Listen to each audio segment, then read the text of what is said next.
Chilling Tales for Dark Nights.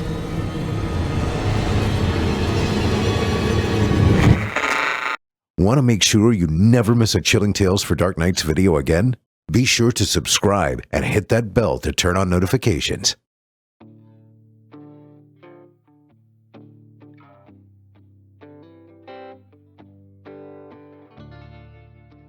Well, hey there, friend. Thanks for coming by. Yeah, it's, Geoff.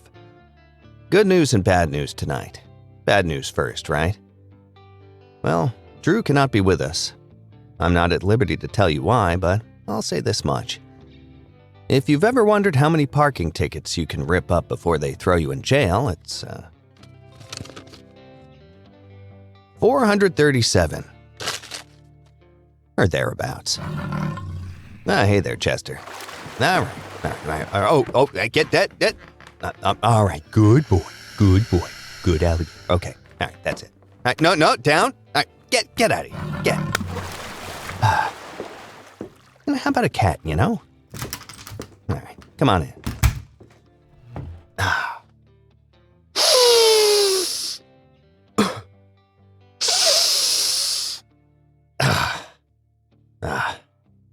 Just a little Afrin, folks.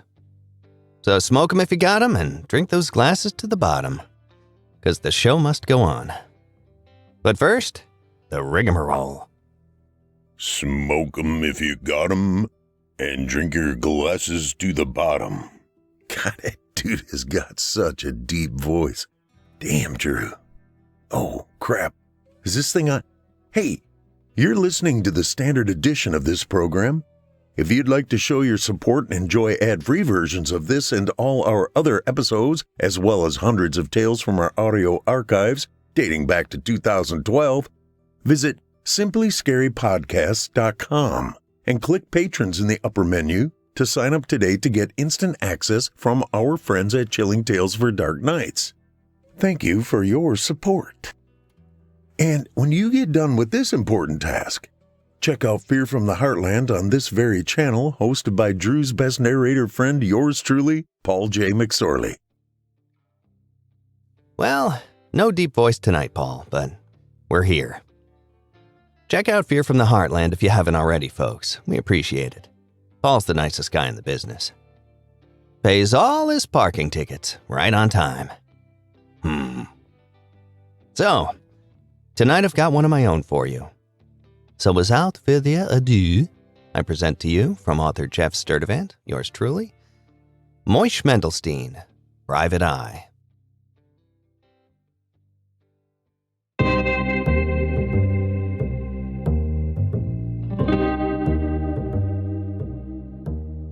Yes, sir.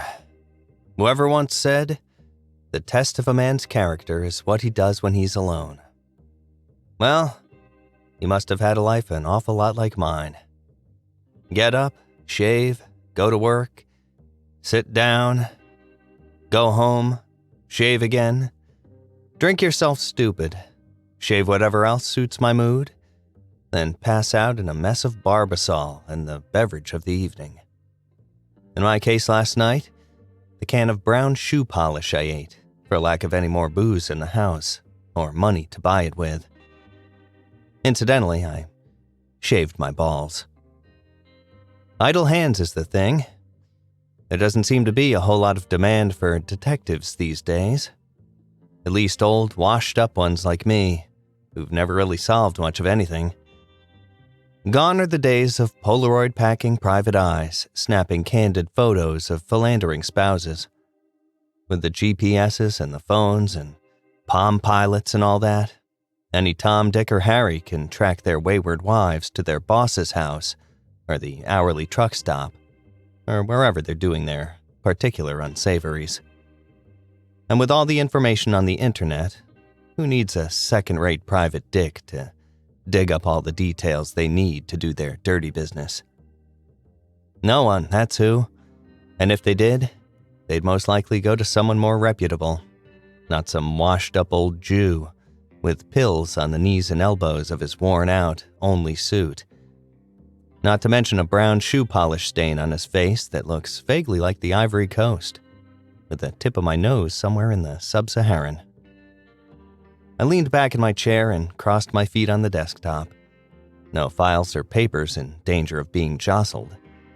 I opened the bottom drawer and reached for my bottle of bourbon, old Saba's cough medicine, just for a little toot to get myself through the morning.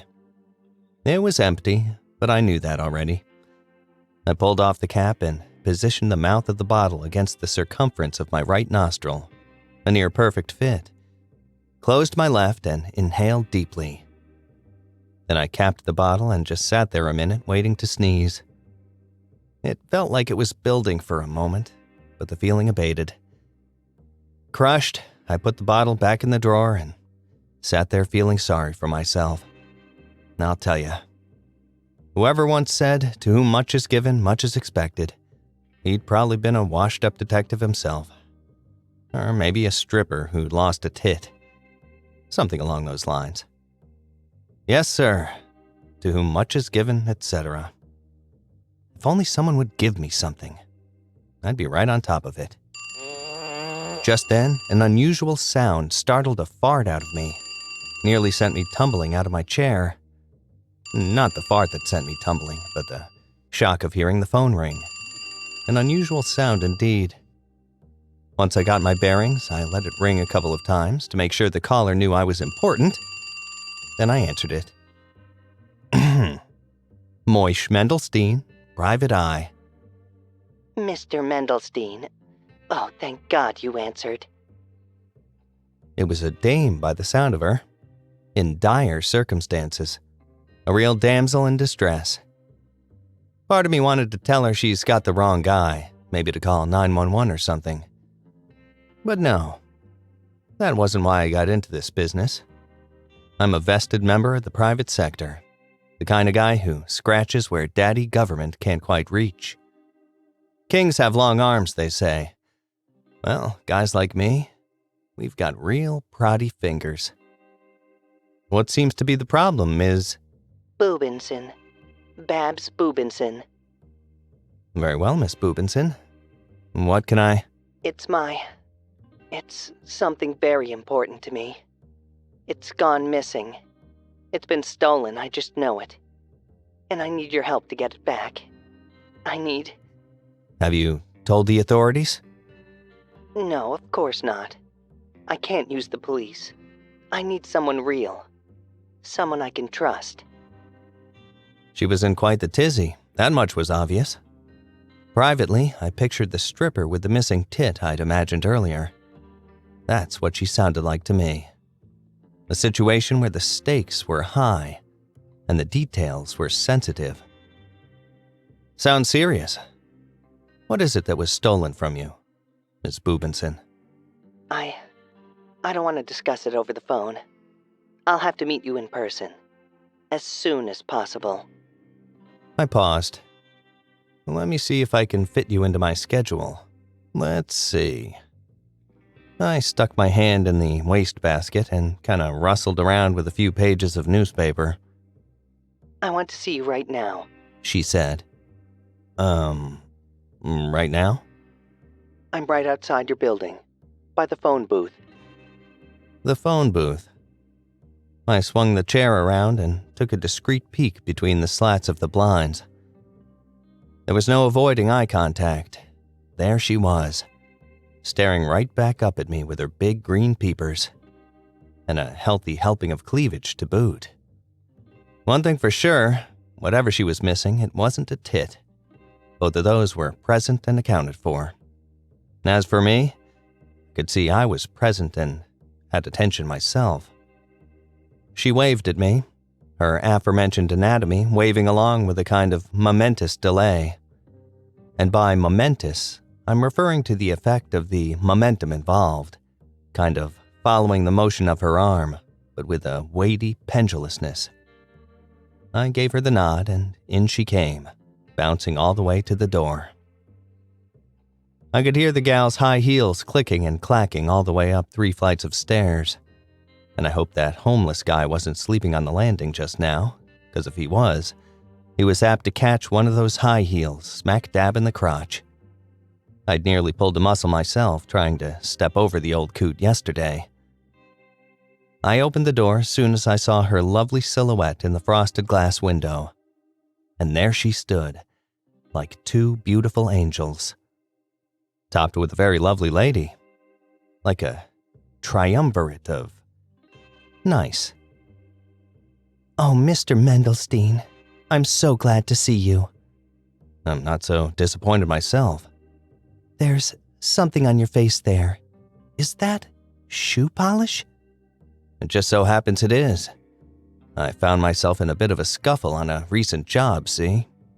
Took a well-polished boot to the face. My God. Such a dangerous line of work, I'm sure. I waved it off. It's a part of the job with which I'm well acquainted. Violence. You throw yourself in the Cuisinart, it's only a matter of time before someone wants to mix it up.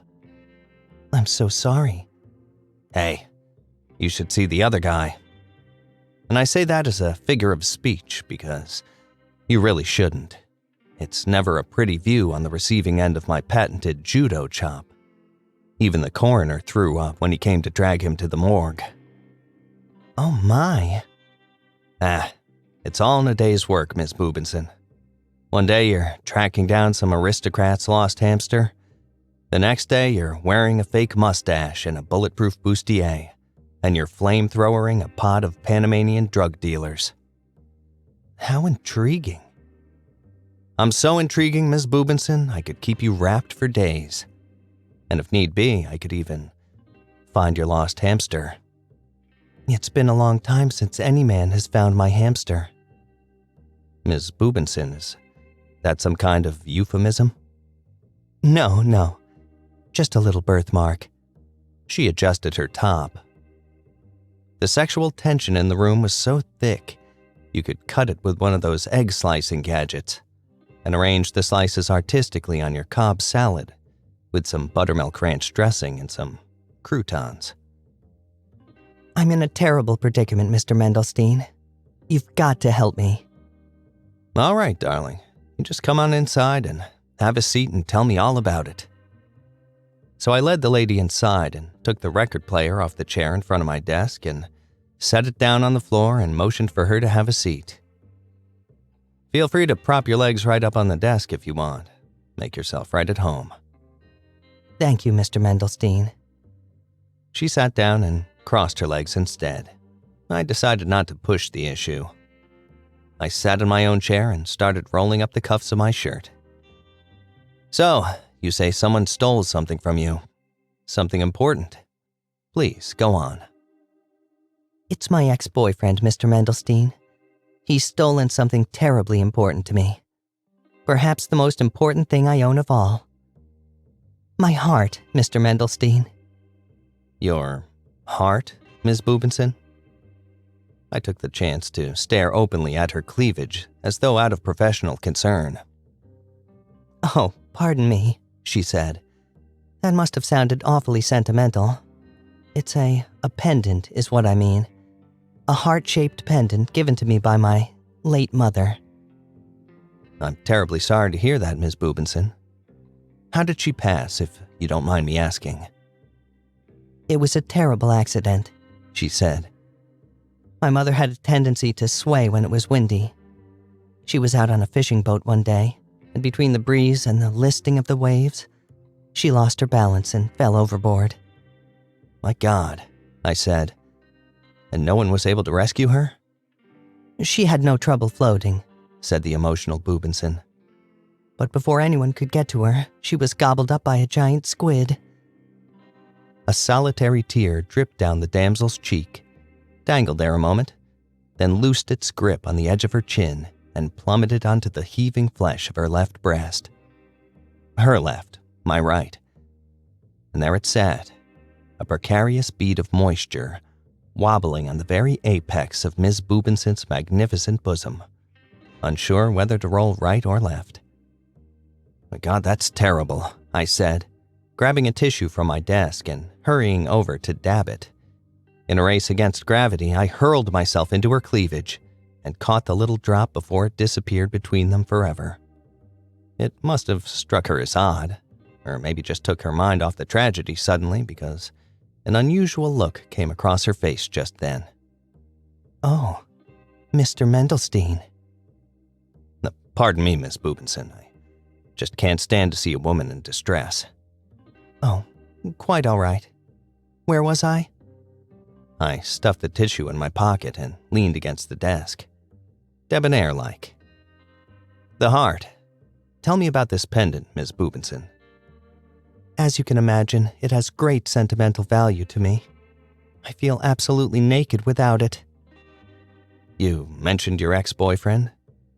Are you absolutely sure about that? I'm positive, Mr. Mendelstein. He's the only one who had any access to it.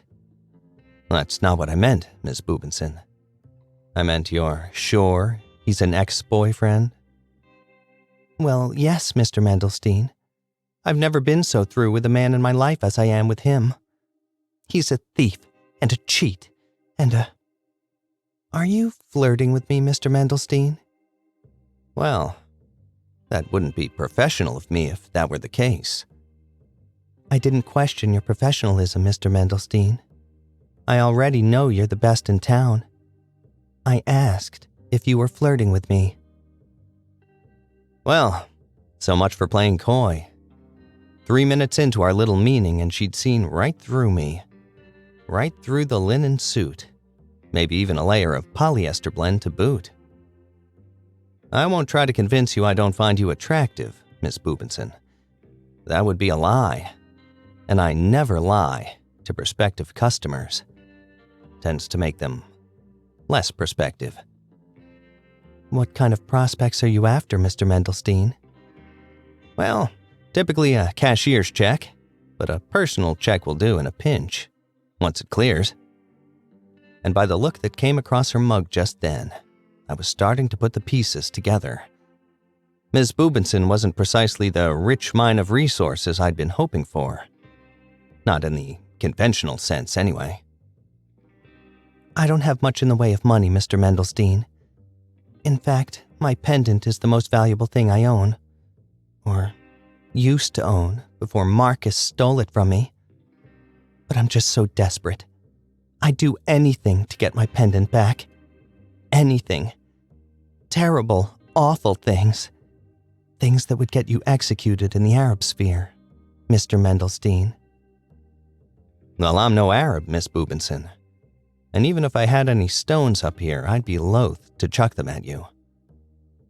If you'd chuck me your services, Mr. Mendelstein, I'd be more than willing to chuck you some of mine. With this, she leaned over a bit to straighten the hem of her dress. Only her dress didn't need straightening, and it promptly lost a tit, and she seemed as loath to tuck it back as I'd be to hurl a rock at her. Just to clarify the terms here, Miss Boobinson, you're not proposing to dust the furniture or vacuum the office?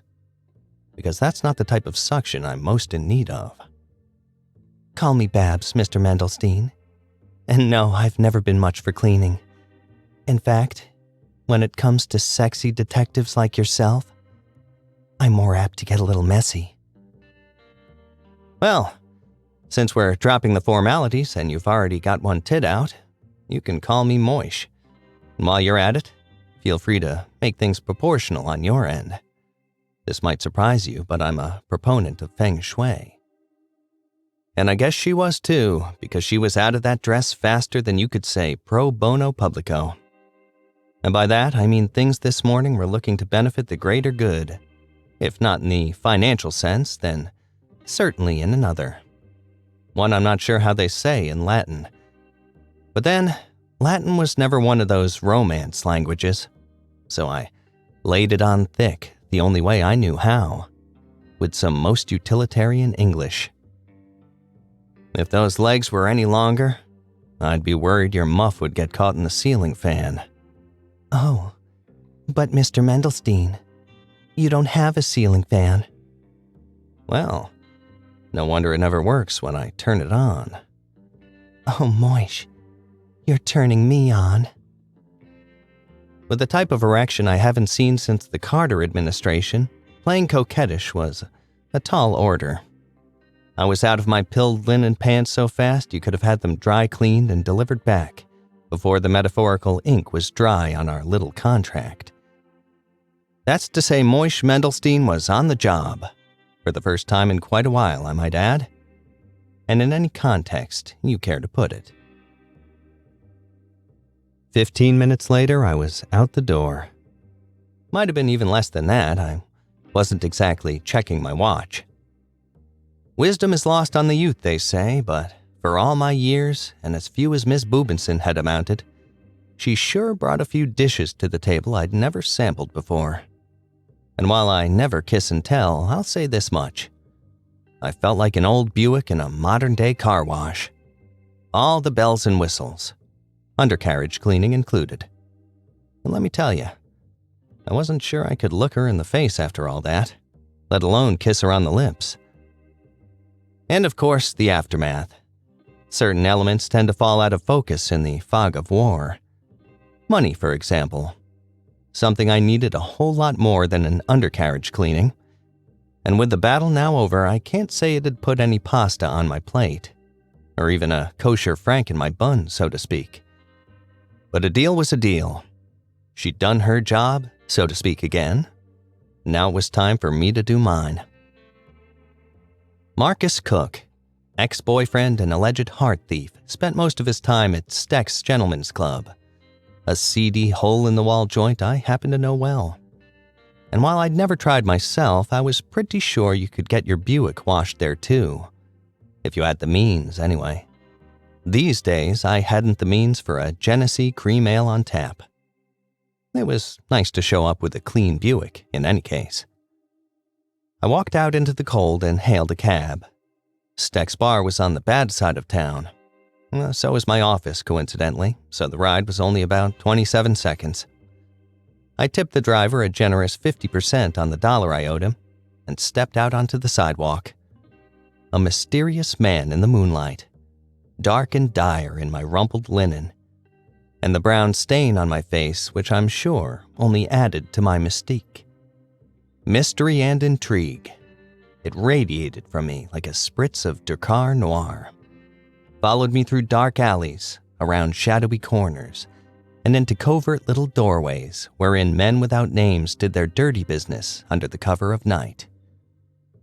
Detective life. It's an esoteric thing. "Where you been, Mendelstein?" the bouncer said as I strolled to the door. "I feel like I haven't booted your ass out of here in months." "A little short on whiskey money these days, Dean. But that'll all change soon. I'm here on business, see? Looking for a fella named Marcus Cook. You seen him?" "I seen him," the hulking bouncer said. He tilted his head to indicate the man was inside at the bar. "He ain't the one who rubbed shoe polish on your face, is he? I don't need any trouble in there, Mendelstein." "Oh, this?" I waved a hand. "Just a little dust-up with a Panamanian drug lord." Dean chuckled and stepped aside to let me in. "Hey, $2 Genesees on tap till 4:30. After that, I think there's some hand sanitizer in the restroom. Just don't hog it all, will ya?" "Very funny," I told him. Clever quips are just a small tool in my arsenal. I walked in. Steck's bar was just as I remembered it. Dark enough to hide the stains, the blood, the vomit, the bodily secretions, but plenty bright where it mattered, around the greasy poles jutting from the stages. The place smelled like a mildewed gym sock, repurposed as a maxi pad and used in a pinch to soak up a spilled bean dip. That's to say, not too awful. Later, you could add farts from the very same bean dip. The steaming armpits of the dignified patrons bellied up to the bar, and the tangy reek of halitosis from every slack-jawed realtor, shoe salesman, and when the budget allowed, the occasional private detective. But not today. Today I was here on business, and with my butt cheeks still squelching like fresh windshield wipers, I made my way to the bar. There was no mistaking the man from his hairdo alone, and since you can't be with me here to see it, just imagine a rockabilly butt cut and let your mind fill in the blanks. put a hand on his shoulder, and he turned to face me, his eyes magnified behind his outdated domestic disturbance glasses. "Get a seat in the back, mister. Don't think you're gonna go looking over my shoulder. I don't tolerate that shit." "There's nothing here I haven't seen up close, Mr. Cook. And my eyesight's 20/20. I see it all." That's when he squinted to get a real close look at me. "Who the hell are you? What's that shit on your face? You got that Michael Jackson disease?" "Pedophilia? Not on your life, Cook. I like my women the same way you do. Ripe and bodacious, smelling like Pert Plus, with a hint of Virginia Slims." Well, the guy was slow going in the way of fashion, but he picked up what I was putting down in an instant. "What the hell is this about?" "A pendant, Mr. Cook. A heart-shaped pendant. And I think you know exactly to whom it belongs." "I'm gonna ask you one more time. Who the hell are you?" "The name's Mendelstein, Private Eye. And since you insist on giving me the stink eye, booby, let me tell you something. I could easily be a cop. You should consider it a damn courtesy Ms. Boobinson wanted to keep this informal." He rolled that around a second before he said to me, "Babs, huh? Yeah, a real courtesy. Man, she's got you fooled good, don't she? What'd she do? Eat your ass for you? Detective?" I raised an eyebrow at that, something I'd carefully cultivated over the years. "I don't know what you're talking about. Just fork it over now and we'll spare you the formalities. I'm sure the cops have better things to do than fill out your paperwork and make you bologna sandwiches 3 times a day. And you won't like your cellmate, Marcus. I put him away myself just this morning. And he'll have you twisting around his pole like Violet Moonbeam up there. Believe me." "You're full of shit, Mendelwitz," he said. That's, Mendelstein. "You listen to me, booby." And he squeaked his stool around to face me now. "For a private dick, you ain't so sharp. That girl ain't who you think she is. She's a menace. And I don't know what she told you, only that it's a lie. Because nothing that comes out of those sweet lips is the truth." "Is that right? Well, Mr. Arbiter of Honesty and all that is moral and upstanding, why don't you tell me the truth then?" "And why should I, smart guy? 'Cause you're so fucking polite?" As the sole proprietor of Mendelstein Detective Agency, I was required to wear many hats, 2 of which comprised my good cop/bad cop strategy. I changed the latter for the former. "Look, maybe we got off on the wrong foot," I said. "How about I buy you a drink and we'll talk this over? Besides, I think we've got more in common than you think." He agreed, somewhat reluctantly, and I squelched into a stool beside him and flagged down a waitress for a couple of drinks. These I'd add to my sprawling tab and write off his business expenses next April. Ms. Boobinson's pendant, according to her buzzing ex-boyfriend, was not a precious keepsake, but some kind of data collection device. A recorder, maybe. While he wasn't forthcoming about why or why not he'd object to being collected upon for data, I couldn't blame him for that. He was certain the way she'd come into his life was no coincidence. He'd seen her talking into it, he explained. Heard it make strange noises from time to time. And the last straw, he'd noticed she'd tuck it into a drawer or leave it in another room before they got cozy. It wasn't hard to put the pieces together after that. She was some kind of government agent, recruited for her enormous and magnetic cans and weaponized to investigate innocent civilians, although I had an inkling Marcus Cook was anything but innocent. "So you did lift the pendant," I said. "But why? I think you'd want to stay away from it, not take it with you." "The fact that you're here alone proves my intuition was right," he said. "Yeah, my lips got loose a few times. Tends to happen with a girl like that. But if the device, was transmitting everything, she wouldn't care about it so much, would she? So I grabbed it while she was sleeping and scrammed. Got rid of the thing. How'd you get rid of it? I asked. Are you listening to a word I'm telling you? Loud and clear, I said. And I was. And to be honest, I believed him.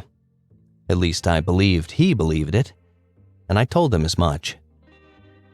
I want to find out what this thing is, I said. Find out if your hunch was right. The plot thickens, huh? But why? You said I'd been hoodwinked, I told him. I don't like that. Don't like it one bit. And besides, wouldn't you feel better knowing exactly what this thing is? What you've done or haven't done, that's none of my business. But I can promise you this. You help me figure out just what this thing is. I'll have it wiped cleaner than both of our asses. I've got people for that, you know. And I'll hand it back to Ms. Boobinson empty. This way she's off my case, off your case, and everyone comes up roses but her. Whoever she's reporting to, well, she'll probably end up cleaning out her desk and spinning on that pole before you know it. We both glanced at the stage then. An aged lunch shift stripper whirled like a butterflied steak around the greasy pole. It looked like someone was playing tetherball with an Arby's Big Montana. I like it, he said. But how do I know I can trust you? I've been paid already, I said. Truth is, I'm just as much of a sucker as you. I can swallow that much. But here's what I can't stomach. I blow this job, and I'm a failure. You go down on my account, and I'm a patsy. All I stand to earn by playing this her way is an enemy on the street. And the streets are where I operate. He soaked that in a minute, then nodded in a kind of pursed-lipped understanding. One street guy to another. I'm with you, Mendelbaum. Mendelstein, I said. While Cook's first inclination was to destroy it, the heavy gold pendant was too tempting to sell. He'd taken it to a neighboring town no one would suspect to look and pawned it. 2 days ago, he told me. By my logic, it would still be there. If it was trackable, after all, Babs wouldn't have come to me in the first place. She'd have already bought it back with good old American taxpayer dollars. Buying it back myself was out of the question, of course, but one step at a time.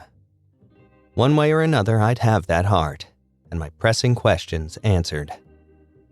Debunked already. Old Mama Boobinson had nothing to do with it. There was no record of any Boobinson dying in the drink. In fact, the more I thought about it, the name itself seemed a kind of contrived alias lending to Babs's anatomy. To think, what kind of corny idiot would come up with something like that? In any case, Hacks, Cracks, and Pawn Shop was just the den of iniquity only a guy like Marcus Cook would know about. A broom closet door in an alleyway, stuck between a laundromat and some ambiguous storefront, that by the unreadable neon sign might offer Chinese takeout, lascivious massages, tarot readings, or all three for a bargain price. The kind of place you might find an ethnic pube in your lo mein and just treat it like another noodle, because it fits the milieu.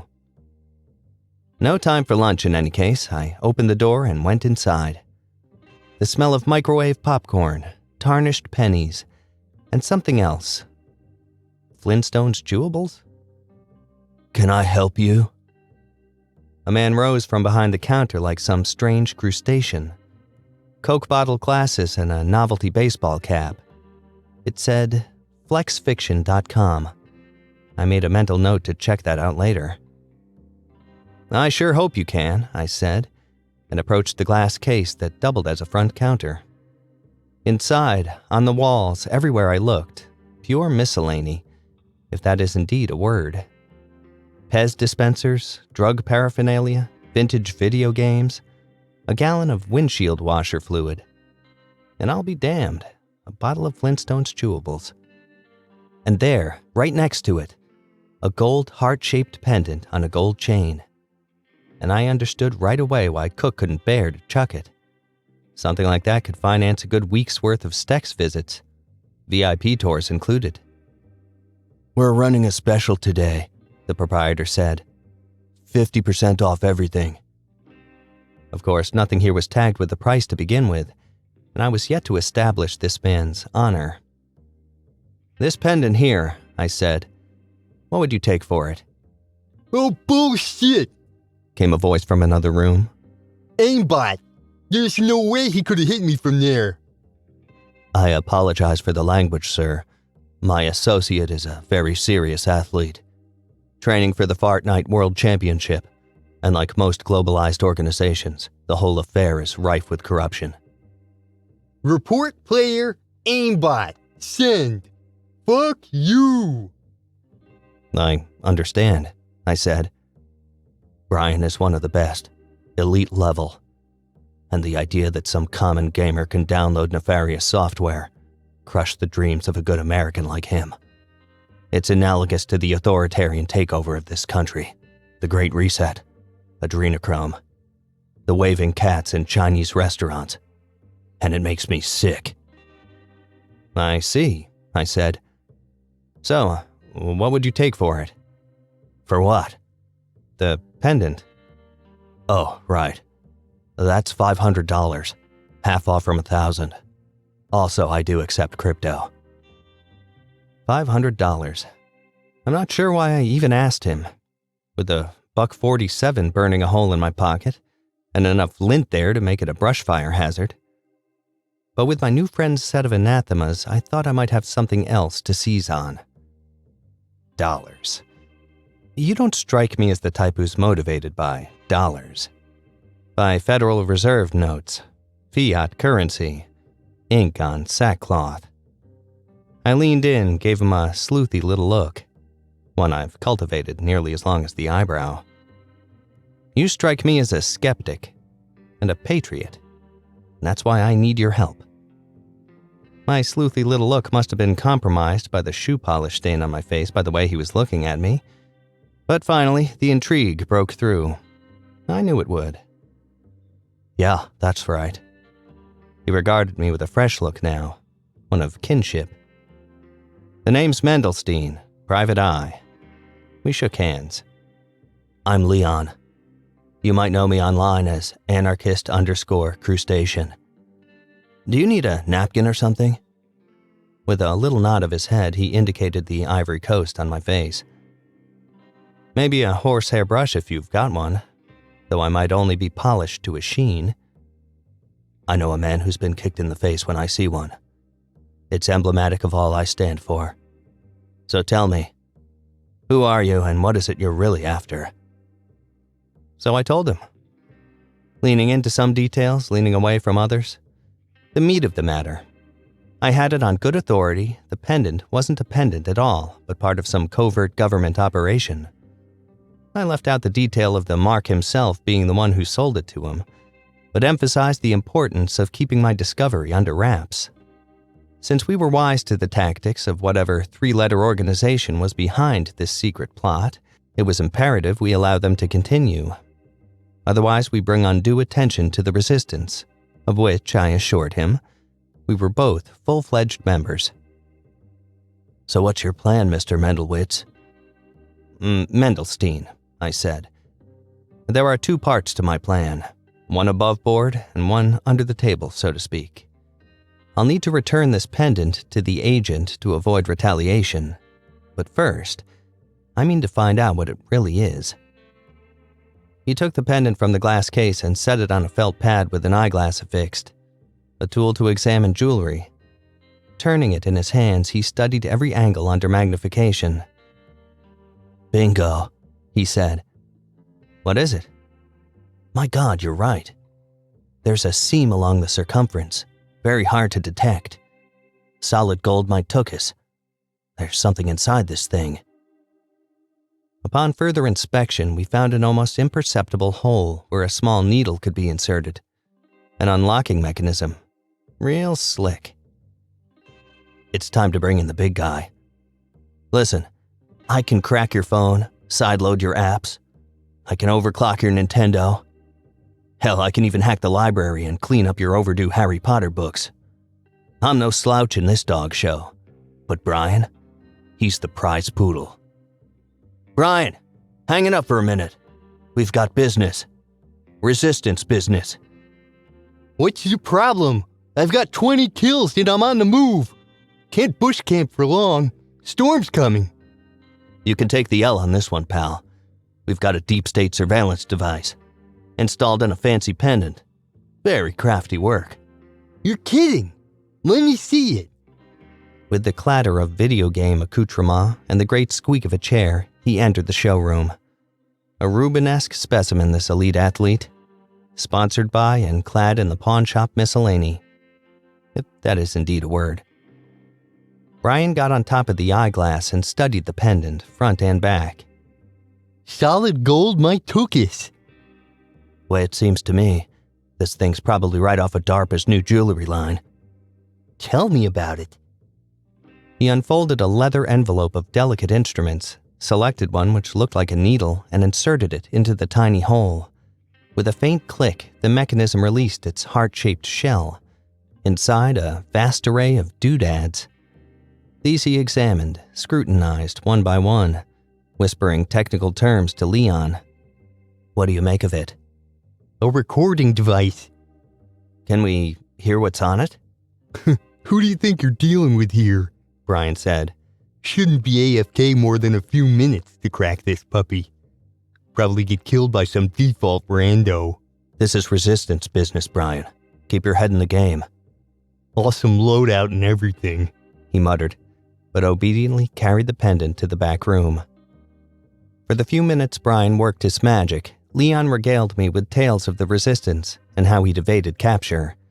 His travails on social media, suspensions, bans, and deep knowledge, more esoteric even than detective work. So, what was that earlier about the waving cats in Chinese restaurants? Satellite arrays. Every cat in every restaurant collecting data and transmitting it to the CCP. The waving paws collecting radar data. You can eat lunch in one of those joints, and Xi Jinping is looking right up your ass. You can count on it. He can count the sesame seeds on your orange duck. And our intelligence agencies, what are they doing about this? The feds? The G-men? They're eating takeout in a giant Faraday bunker, thinking they're safe. But the Chinese are right in there with them, with double eyelid surgeries and lifts in their shoes. This place next door, you worried about them? Chinese kitchens are plated with steel for a reason. We're as insulated from them as they are from us. That's why you keep your friends close and your enemies closer, Mendelwitz. Plus, their lo mein is banging. Ah, it's Mendelstein, by the way. You guys, it's worse than I expected. What is it, Brian? I've parsed the data from the device.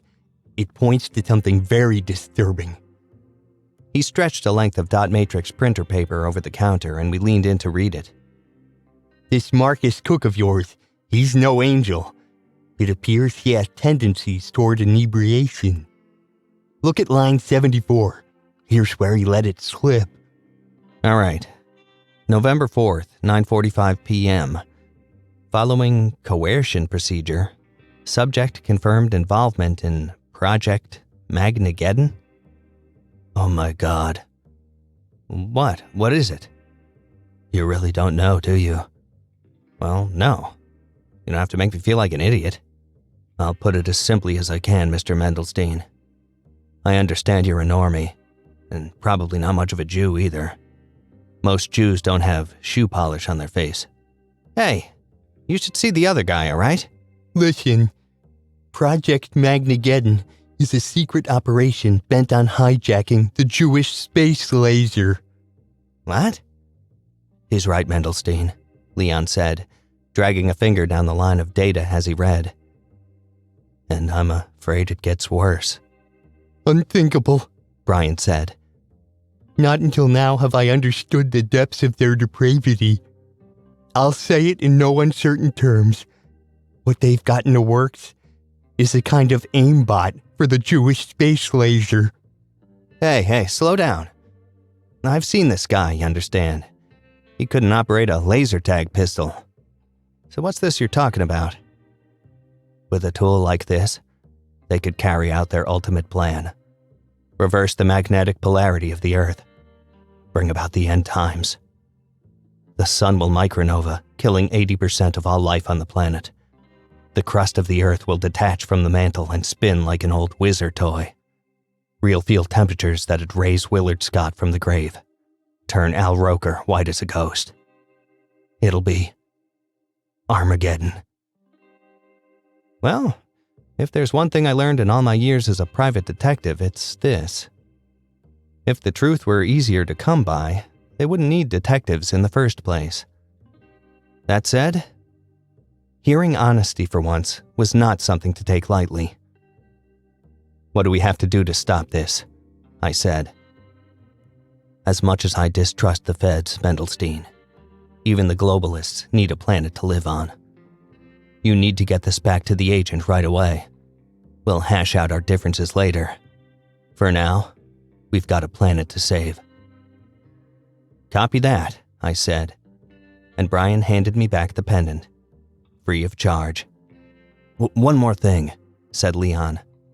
He went under the counter and produced a crude-looking gun. He sat it on the felt like a precious piece of jewelry. Whoa, I said.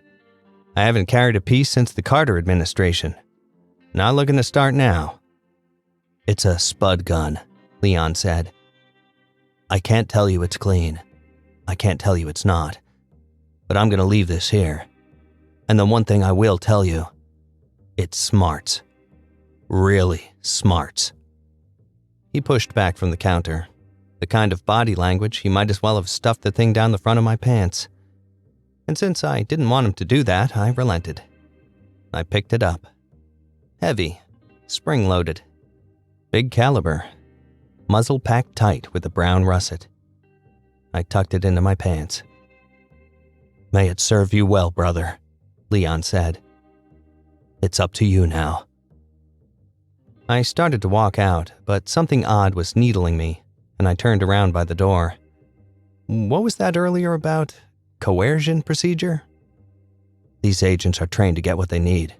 They all have their tricks and talents. Techniques they use to fool idiots into doing what they want them to do. Usually something they're really good at. I said. I turned and went out the door. I put a dime in the payphone. When that didn't work, I put a few more dimes in the payphone.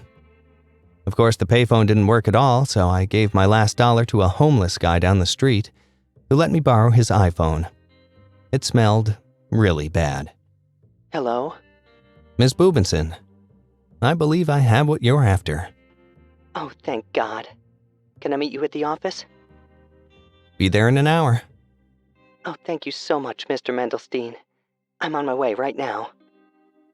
I thanked the homeless guy for his kindness and got on my way. I let her keep her act going, for now, for a little while. Sure, we were both serving a higher purpose here, but I'd be damned if I was going to let her think her coercion procedure did the trick on me. Not a man of my mystery and intrigue. Not Moish Mendelstein. I know they say pride goes before a great fall, but I think I'm pretty well into winter. And if I make it till spring, well, that'd be something. I made it back to the office with 10 minutes to spare, freshened up with a little spray deodorant, and sat down at my desk and thought about things. Thought about why I, a Mendelstein, had not been made privy to this space laser gadget. It was no wonder, of course, but like all things in this vein, I'd make a little time to ruminate about it. This gyno I was, not Jewish enough to be part of the club. Maybe I should change my identity, I thought. Maybe call myself Bill, or Frank, or Bert. Burt Reynolds. A knock on the door shook me from my reverie. No mistaking the bobbing silhouette in the glass. I waited a moment so she would think I was busy, then got up and let her in. I know I mentioned not being able to look her in the face again earlier, but I had no trouble with that after all. I could probably kiss her on the lips, too. At the sight of her, I found myself hoping for another round of coercion therapy. or whatever she called it. Mr. Mendelstein, I'm so happy to see you. You have the pendant? I gestured for her to come inside, and I shut the door. Produced the pendant from my pocket with a little flourish to delight her. Oh, Mr. Mendelstein, I can't thank you enough. My mother must be smiling down from heaven right now. We can can the act, lovely Miss Boobinson. I am a detective, remember? There's nothing beyond my powers of detection. I see through all, darling. Stone, steel, polyester. I gave her a sleuthy once-over from head to toe. She grinned. What's your real name, Babs Boobinson? Quite contrived. She slid a bit closer to me and leaned on the desk, matching and modeling me. You're right, of course. It's Dottie. Dottie Boobinson. I allowed a kind of knowing eye roll, but I kept it cute. I should have known you'd uncover the truth, Moish. But you understand, a girl like me needs to leverage her strengths to get what I need. And I needed a Jew. Well, sure there were plenty of those in the bureau, I knew that. But I knew what she meant. A Jew who didn't mind getting his hands dirty. Had a little hitch in his step, a little dirt under his fingernails. A Jew who could slip into the dark underbelly of society and nestle there like a little marsupial. In essence, a dirty Jew. Like me? A little racist when you think about it, but who am I to judge? Sitting there, taking in Miss Boobinson like a plate of chilled gefilte fish, the expensive kind. Painting her with the same broad brush with which she'd painted me, and hoping to paint her again with a much, much narrower one. Truth is, Mr. Mendelstein, Moish, we could use a man like you on the bureau. I'm sure that's true, Miss Boobinson. Same as your old pal's organization could have used me for his purposes. But there's a lot about me you don't understand. Wouldn't understand. Shouldn't understand. I'm afraid I don't understand, Mr. Mendelstein. I'm a loner, Dottie. A rebel. With that, the closet door flew open, and out stepped a man with a gun. And you guessed it, a rockabilly butt cut and big brass glasses. Cook! Think I don't know what you're up to, Mendelbaum? It's Mendelstein, and the feeling's mutual, bubby. In fact, I knew you were in there. And while we're at it, you can can that tough guy voice and show your best gal here who you really are, huh? Well, maybe I didn't really know he was in there, but my other suspicion would soon be confirmed. You are smarter than you look, Mendelstein. And there it was. From behind the blepharoplasty and the voice coaching and the insoles and whatever else the red commies did to create this Marcus Cook, the real man emerged. Dottie shifted, but her tits gave her away. In an instant, the gun was on her. He could hit us both in 2 shakes of a Peking duck's ass. But smart doesn't make you bulletproof. That's pretty clever there, Marcus. Or whatever the hell you're called. Why don't you put that gun down and we'll play around a Scrabble, huh? Give me the pendant. This time, I will dispose of it properly. And then, I will dispose of you. Oh, this? I said, dangling the pendant by its chain. That's all you want? Here, go get it yourself. You know, maybe I'm not as smart as Mr. Peking Duck accused me of, but sometimes intuition is what carries the day. That's why I have no idea why I did what I did. I'd like to tell you it made sense at the time, but that wasn't really the case. I just kinda did it. I flung the pendant into Dottie's cleavage, and it went right between them. And it was that precious millisecond of evocation, that imagery of object landing between boobs, that took his attention off of me and allowed me to pull my piece. Ooh! That old potato cork hit him square in the kneecap, and he dropped the gun. Without hesitation, Dottie snatched it up and turned it on him. She flipped open a phone and tossed it to me. I caught it. "Ooh, that's smarts!" Speed dial, number 1, she said. And don't even think about moving, Marcus. Or whatever your name is. I called, and before we knew it, my quaint little office was crawling with feds, and they drug off old Marcus by his belt and collar. Way I see it, he'll get lots of attention where he's going. Not Steck's VIP treatment, but plenty of questions to answer, and no less than 3 bologna sandwiches a day. When things simmered down at the office, Dottie stayed behind for a more friendly goodbye. Sure, we'd only known each other for a day, and sure, it had been no more than business between us.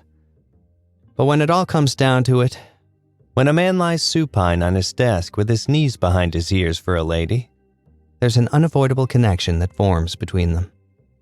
Not one that can be resolved with a handshake and an empty, "See you later, good pal."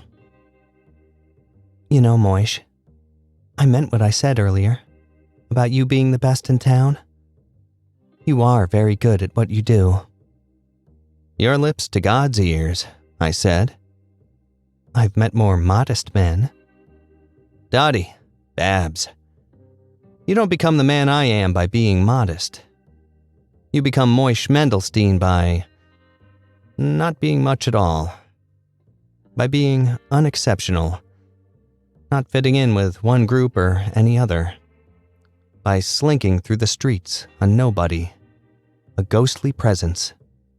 Like an ephemeral mist. You may smell it when you walk by, but never for long. Before you know it, I'm gone. That's why no mystery eludes me, Dottie. I am the mystery. Sounds depressing the way you put it. Yeah, it is. Might I coerce you into a different view of things? I'd like to say I considered that a moment, but I'm not exactly aware how short a moment is. And I am sure I didn't make it that long. You're good at what you do too, Dottie. I should be. I was trained by the Bureau. I pictured what that must have looked like. Almost asked her, in fact. But I didn't. Because out of all that ugliness, it was laid in my lap to save the planet and all its inhabitants. Moish Mendelstein, private eye, public hero. Maybe I'll make it to spring after all. But tonight, gonna get some lo mein.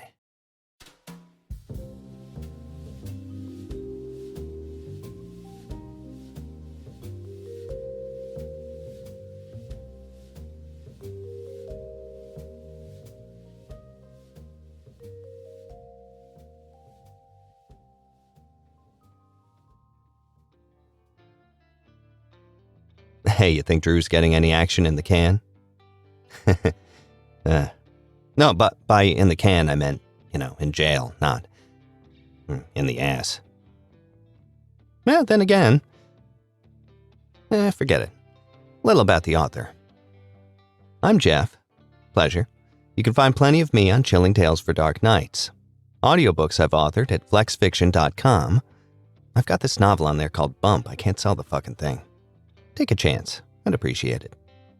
And most notably, of course, I produce this show each week with my dear friend Drew. And we both appreciate you sincerely. Subscribe to this podcast if you would and leave a review. Anything between 5 and 5 stars is perfect. I just read a 2-star review. Some lady thought we were offensive. Whew. Well, I'm sure this episode will help. And please check out our whole lineup of shows, including Chilling Tales for Dark Nights, hosted by the inimitable Steve Taylor. Scary Stories Told in the Dark, hosted by, sometimes imitated Otis Gyrie. I'm not your grandfather. Ha ha! Horror Hill, hosted by the talented Eric Peabody. And of course, Fear from the Heartland, with your host, Paul J. McSorley.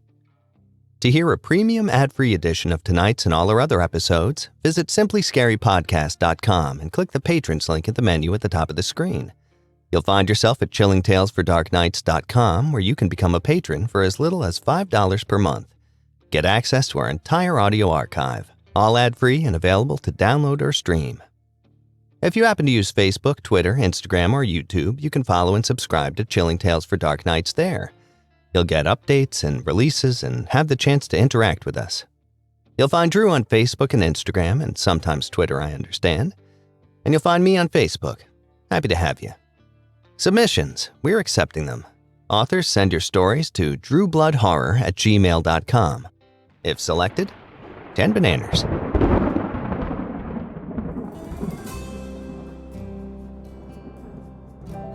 Well, I'm afraid this is where we part ways, friend. At least till next week. So grab a drink for the road. Grab all you want. They're Drew's. I didn't pay for them. I'd like to thank listener MC for scaring me with that micronova shit. At least I got a little story element out of it. Michelle. So may the wind be at your back, and may the road rise up to meet you. The big guy will be back next week. Until then, love ya.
Chilling Tales for Dark Nights.